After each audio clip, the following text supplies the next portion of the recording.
Hey everybody, Pastor Mark here. Wanted to come and bring a little hope for you today and share with you something that I got in the mail.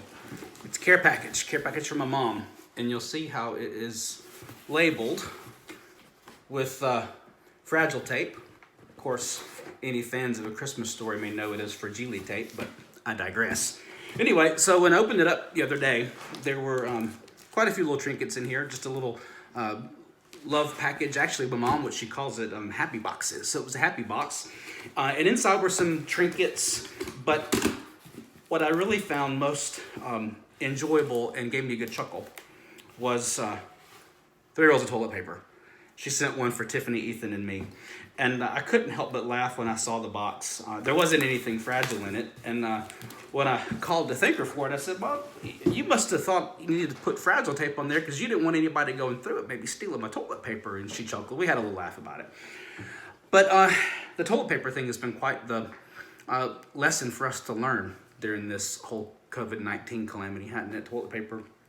It's not one of those things that we typically feel like we need to hoard, yet in a situation like this, it seems that we have. And all of a sudden, we could kind of, Tiffany and I could kind of get how that felt. We still had some in our stock in our linen closet, but we went to Target and we went to Walmart, a couple places, and next thing you know, we can't find toilet paper. And all of a sudden, just not being able to find it created that sense of anxiety, like we gotta have it, we gotta have it. And of course, as soon as we're looking at the empty shelves, we look at some of the pictures online and see people with pallets and grocery carts just filled to the brim and stacked high with toilet paper. It caused me, at least, I don't want to speak for Tiffany, but it really caused me to feel kind of anxious about, am I gonna be able to get toilet paper? Now, a lot of people have wondered, what is this whole toilet paper thing about? My love of psychology. There's something it's in a category called game theory, but it's known as the prisoner's dilemma. And the idea of the prisoner's dilemma is what happens to us psychologically and behaviorally when we see our neighbors doing something that we don't necessarily feel like we would need to do, but because that anxiety begins to well up within us, that if we don't do it, we won't be able to participate, then we kind of jump into it. Well, that's known as the prisoner's dilemma. To put it in a very simple way, it's what happens when we look at our linen closet and we see enough toilet paper to do us normally, but we look across the street or we look down the road or we look online and we see people stocking up on toilet paper, and we're thinking, well, if we don't stock up, then I'm not going to be able to get mine too. And this whole idea of the prisoner's dilemma is something that happens within us, within our psyche, that says, I'm going to be a prisoner to the idea of scarcity if I don't stock up or hoard or whatever. Toilet paper. Now, in a time that's filled with so much uncertainty and anxiety, we are experiencing a bit of a prisoner's dilemma. But at the same time, we also feel as though with the stay-in-place orders that have been in place up here in Bartow County for this week, now it's going statewide for the next few days, we begin to experience that prisoner's dilemma, not just in terms of toilet paper, but also just with our very lives. Are we going to be stuck in our houses? How long are we going to be stuck in our houses? If we're having problems at work, how long is it going to go? How long is the furlough going to last? Or how long will it take me maybe to find another job? This prisoner's dilemma is becoming real, and it's not just about toilet paper now. It has to do with so much of our lives.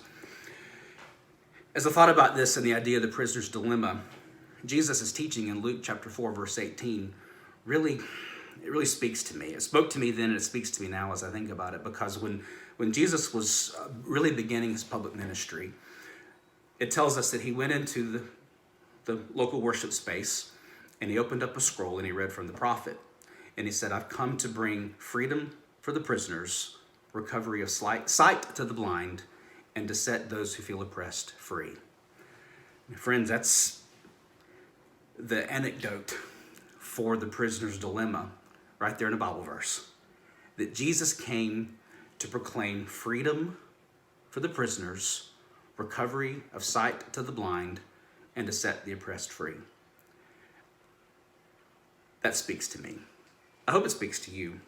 And to think about how this prisoner's dilemma that really began to be made evident to us in hoarding of toilet paper speaks to us in so many other ways now.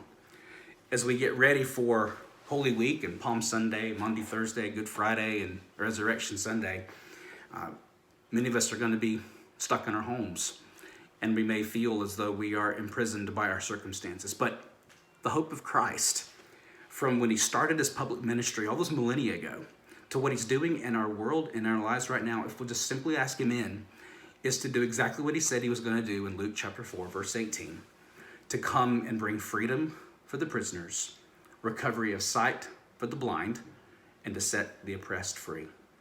If your circumstances have you feeling blinded to fear and anxiety and uncertainty, accept Christ's offer to set the prisoner that is you free and to bring freedom for those who feel oppressed.